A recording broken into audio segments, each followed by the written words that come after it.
Hello, Chalk Dusters. Thanks so much for joining us again. It's Katie and DTM, nice to see you all. Mubahai to our Filipino fan base, which is we're just so enjoying you making every day a joy, looking at all your comments and all your encouragement and helping me with my Tagalog, which isn't very good, but I'm trying my best. I'm trying to learn some more support fan terms. And we've also got the ghost of Garolitis, who's giving us lots of feedback, which is really nice. So shout out to you. And so thank you for coming along. For what we promised you was going to be now that the draw has come out for Indian Wells, which was middle of the night for us last night, Dan is going to talk about how Eala could get on with respect to this draw in Indian Wells. Over to you. Yes, the draw. I had a sneak look about 5 hours ago, and I don't think it could have worked out any better for Alex Eala. She is in round 2 and is awaiting the winner of Yastremska and Shuai Jiang from China, the oldest player in the top 100. And another sibling, Southeast Asia sibling. Yes. And the reason that draw couldn't have been any better is because both of those players are playing at a venue where it doesn't suit their game. Either one of them would prefer conditions that were a lot faster, and really you'd want them both in better form. So Alex is going to play someone who's not in great form. Yes, Jiang got to the semi-finals last week, but prior to that, she's had 4 first-round defeats. Yastremska has only had 2 wins all year, 4 first-round defeats and 2 second-round defeats in her last 6 events. They're both woefully out of form, really, and I think the only good thing about Jiang's semi-final run last week is that it will have broken her hoodoo of defeats in the first round, but she'll be tired, she'll be exhausted after that long week just a few days ago. So even when you just look at the form in that sense, Eala is going in the big favourite. Well, also, she'll be exhausted from playing last week, but Eala took a break last week, didn't she? She didn't play. We think, probably very sensibly, she didn't go over to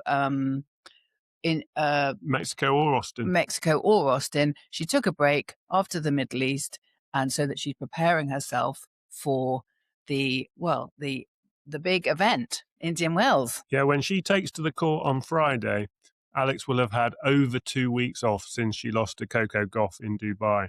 So she'll be ready to go, refreshed, and I'm very confident that she'll win that match.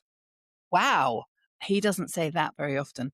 That's a prediction from DTM. Amazing. Yeah, so seeded 31. We're all very excited because she's got this bye. Very winnable first match, as I've just said. She will get to the 3rd round where she could have a rematch with Coco Gauff. Now that was an interesting match last time. Well, it was after a lot of tennis for Alex, and she got onto court against Coco Gauff pretty tired, and it was no surprise that she ran out of gas. So I think we can see a very different matchup when that match takes place Sunday or Monday. And of course, as ever, Alex will have her fan base with her, which makes every single match she ever plays a home game.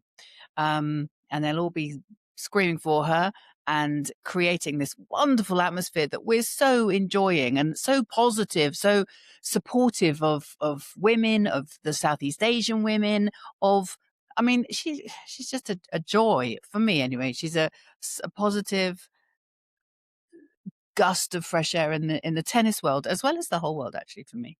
Yeah, and her first match will give her a bit of wriggle room. I think she'll get used to the conditions. She'll have room to lose a few games without being under threat of losing the match. Her service percentage needs to improve. Everyone is aware at 20, Alex isn't the finished article. She's going to go on to greater and better things, and her serve has to improve for her to really contend at these big events. But to play Coco Gauff, serve a bit better, have a match under her belt, I think will stand her in really good stead. She's got a very comparable serve with either Yastremska or Yang, so neither of them is going to blow her away with their serves. And when it comes to the return game, you can't compare. Alex Eala's return game is far superior to both Yastremska and Yang. So if they all serve as they have been doing on average the last 52 weeks, then they're fairly even. But when it gets to the return game, Alex is winning nearly 15 to 20% more points on return. So I can see only Alex coming out on top because she's going to break serve more than they break hers. Now, given that our community is very much Filipino based, thank you very much. But also, we know that we've got lots of listeners all over the world. We've got the Americans, we've got the British, we've got the Canadians. And thank you so much for all your comments as well. Are there other interesting matches which have come through the draw from the WTA this morning? Yeah, well, really interesting that everyone is back. So we had all those withdrawals and retirements in Dubai Of course. only a few weeks ago. We even had Jessica Pegula pulling out last week Of a home tournament. due to a knee injury.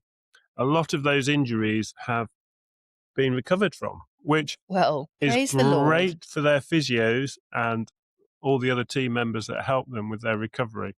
But for me, there are injuries and there are injuries. And I think some of these injuries were just niggles.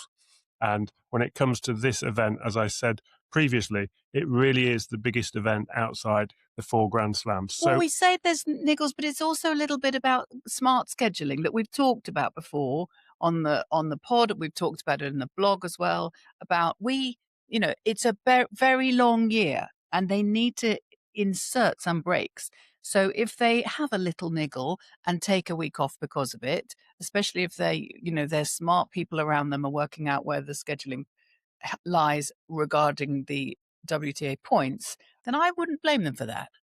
yeah, I just think they need to treat everyone like adults and get rid of this silly mandatory stuff that means Mm. players are having to basically turn up with a note from home saying, I can't do PE today because Like they're 12. my leg hurts. They shouldn't have to go through that facade. Well, they have said that they're doing a piece of work where I think it's Pagula, isn't it? Pagula who's running that. They put together a group to look at how they can do some better helping the professionals with their scheduling, and they're going to bring out some changes, hopefully before by the beginning of 2027, which would be nice and quick for them. Yeah, they need to treat everyone with honesty. They need to encourage players to be honest and actually value that and get rid of this ridiculous carry on where players are having to come up with a very polite way of saying they're just not going to play this week because they really just want to rest and recover. Because at the end of the day, these players are all independent contractors working in conjunction with the WTA. They're not employees, so they don't need sick notes, really.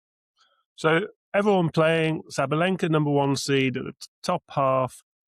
Iga Swiatek, number 2 seed. She's got a lot to prove. In terms of Coco Gauff is in the top half. Amanda Anisimova is in the top half. Rybakina and Pegula are in the bottom half. So there's the top 6 players in the world at the moment, split evenly, 3 in one half, 3 in the other. Andreeva is the reigning defending champion, and she's in the bottom half and isn't in a bad section. So she could go quite deep this week in defending her title. But I really like Alex Eala's section in the bottom section of the top half. So if she can get past Coco Gauff, the high seed thereafter is Jasmine Paolini. And we know what Alex Eala did when she played Jasmine Paolini in Dubai. So there's no problem there at all. But of course, once she gets to the semi-final, then she can expect either to play Arina Sabalenka or Amanda Anisimova. So it only gets tougher from the semi-finals. But I Well, it think always only gets tougher because you're always going to play better players, aren't you? you are, yes. But she's not got a bad section. A lot of players who prefer faster conditions. So if she can get on a run Like last year in Miami, even in Indian Wells, she could get more than just the 65 ranking points. And she's also got her pocket fan base, which I know I keep on going on about, but I just think that because she's so authentic and she's such a great person across the board, as well as being a great athlete, such a great inspiration to women.